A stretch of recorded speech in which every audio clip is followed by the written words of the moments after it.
Well, hello guys, welcome back. Don't I look adorable? It's really funny. I was thinking recently of, it sounds like a silly topic, but we've been talking about beauty a lot, and I'm like, it's kind of strange, and I was wondering, why did I keep gravitating to the hair dye? Because I got the poison on the Arctic Fox site, and I kept going back and looking at Transylvania before I made my first purchase. And I thought, why didn't I go for black hair? Um, why didn't I get that black hair and go with that black aesthetic? Because I have the black lipstick coming in and everything else. And then I thought, well, why was I going for black hair? Because I think it looks cool on certain people. It does, but it wouldn't necessarily look good on me. I hate to say it, but there is a thing to some cosmetology that you kind of need to be in the color range that truly appeals to you. It's more of, let me move this, my ADD's like kicking in. It's more of a sense of,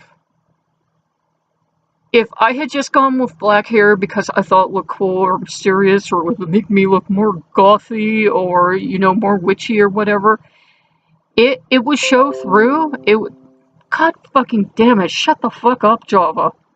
Sorry.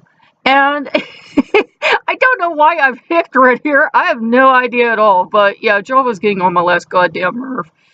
And it's, you have to be who you truly are. I know, like, I kind of am making the same video twice, kind of reinventing the wheel. But the red hair does fit me. And not just for the bad temper, because everybody knows I'm perpetually pissed off at everything. But also because I am outspoken, and I know when you're outspoken, everybody thinks you're a bitch. It's like, it's just women aren't allowed to be outspoken in our culture.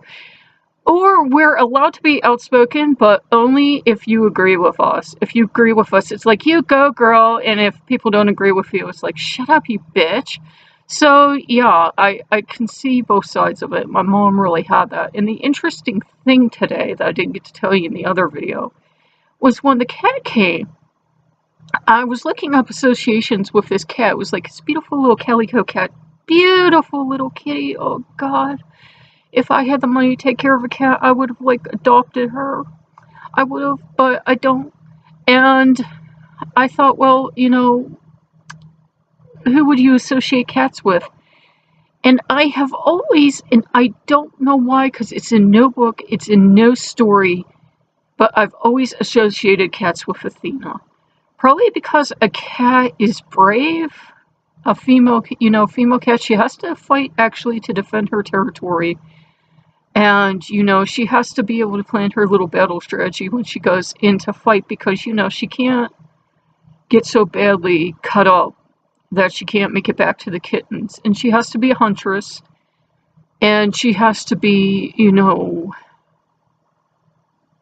able, if she wants offspring, she has to be able to stand a man for, a hot minute so she can get offspring. So it's kind of interesting because, again, a lot of that stuff we wouldn't apply to Athena. You don't say Athena and then, like, think, like, sexuality and, like, offspring and reproduction.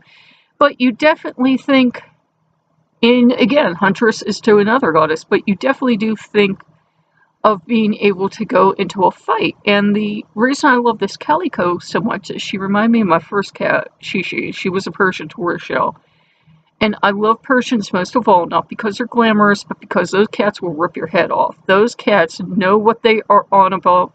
They are built like a bulldog. They're a massive cat. They do look skinny if you would, like, shave them or bathe them. They do look skinny. But they are very massive and muscular compared to some species, and they've got these powerful bulldog jaws, and they fight.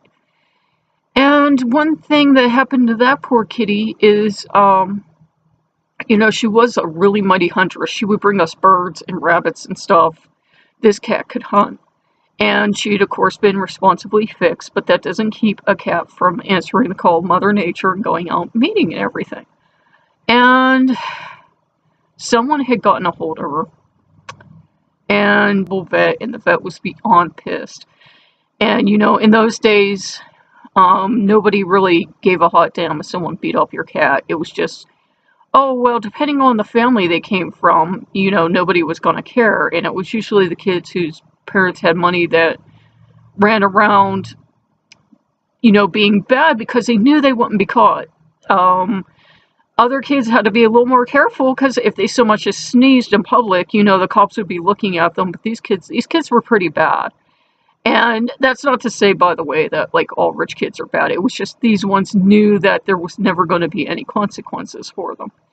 But she reminded me of that cat because that cat went through a lot, and that cat kind of raised me. She kind of taught me, you know, my mom had problems and she tried to be a decent mother, but she couldn't always be there for me.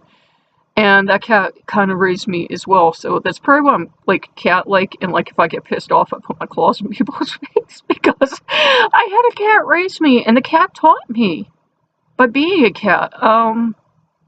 You know, I was a little teeny tiny girl, if I got too rough with the cat would bite the hell out of me, and she'd smack me in the face and everything else. No, she didn't have her, front claws, because in that time we had the barbaric practice of declawing. But she had those back claws, and she was smart enough that she would grab you with those front paws and hold you and bite down with those powerful jaws and then just rake the hell out of you with those back paws. So that kind of reminded me, because I've like been looking, do I have my totem animal? And I noticed like the nighthawk's been back for like the last couple of nights, so yay, nighthawk. And I do get along with most animals. I love most animals, but you know, I saw that cat and it was like, kitty!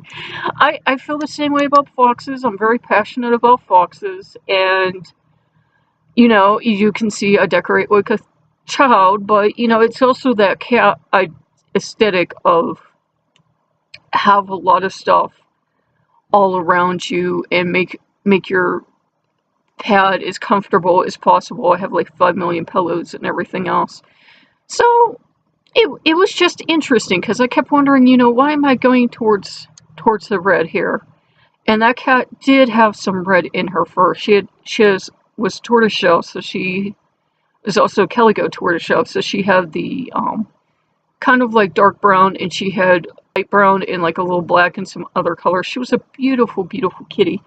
And unfortunately, I don't have any pictures of her like with that beautiful full Persian coat, because the first thing she would do is, you know, go out and get burrs all through her coat. So she was like shaved most of her life. Like her coat was cut down really short so she could go out. But I really love that cat. And that cat kind of taught me that, you know, if someone backs you into a corner, to fight, I know whoever attacked her got as good as she could give, and that's the only reason she got away.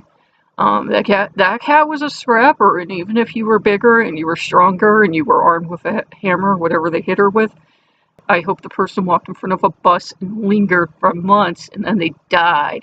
Yeah, I told you I would be like off the peaceful, kindly mantra.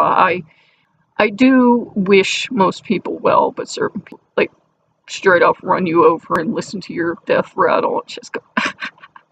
You guys, I hope you guys know when I'm joking, but yeah, yeah, don't run over people. It's like kind of illegal, even if like they totally deserve it.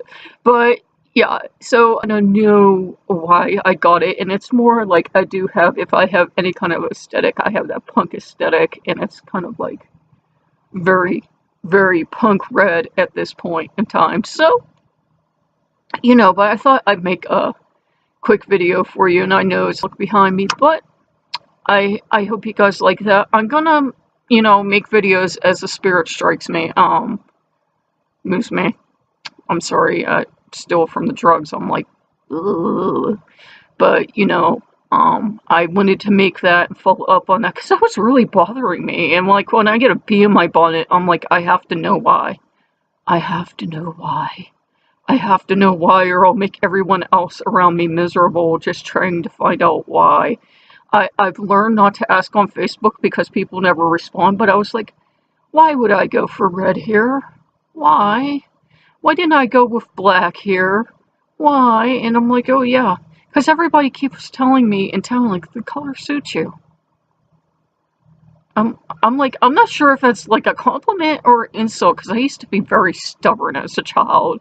If you can't guess, I was very stubborn and I was very outspoken. And if you call me something I wasn't, I would just stand up for myself ever.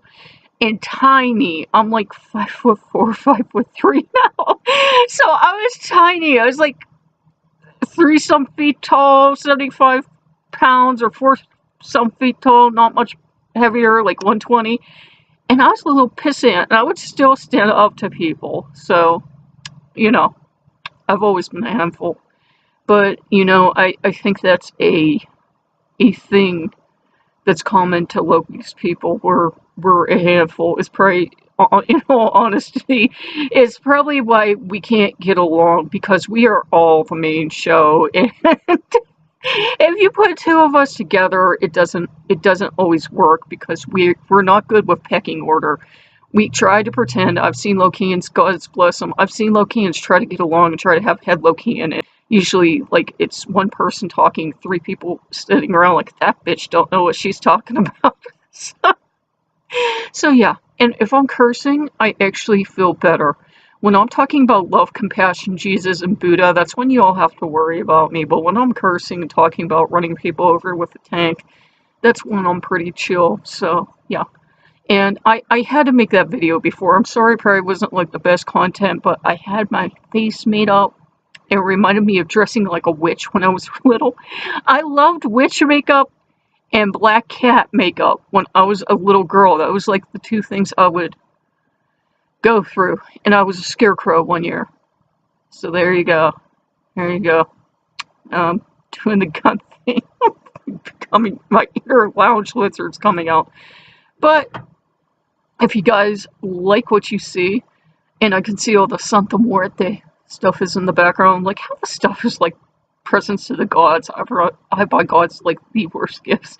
But I will see you guys later. If you like what you see, like, comment, subscribe. It was kind of fun hanging out up here with you. It's kind of nice to, just kind of stretch out and do video. So I'll see you guys later. Bye bye.